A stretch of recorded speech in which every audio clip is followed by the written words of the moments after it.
मां नारायण नाथ की रिपोर्ट मूजिब घोसपुर भरसा एक ॾींहुं अॻु कच्चे जे जंगिड़ थाने की हद में अगवा थियल चैन पोरेतन खुदाबख्श नसीरानी, शबीर चना, अब्दुल अहद नसीरानी और मज़हर भट्टी के ज़िले कश्मीर कंदकोट पुलिस ॾोहारियुनि सां मुबैना मुक़ाबले बाद बाज़ियाब कराने की दावा कई है।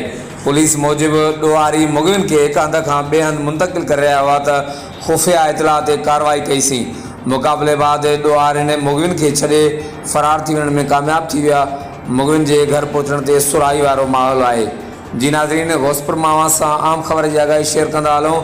घोसपुर भरसा एक ॾींहुं अॻु कच्चे जे जंगिल थाने की हद में अगवा थियल चैन पोरेतन के ज़िले कश्मीर कंदकोट पुलिस ॾोहारियुनि सां मुबैना मुक़ाबले बाद बाज़ियाब कराने की दावा कई है। हर वक्त आगाह लाइ ॾिसंदा रहो JTN वेब न्यूज़।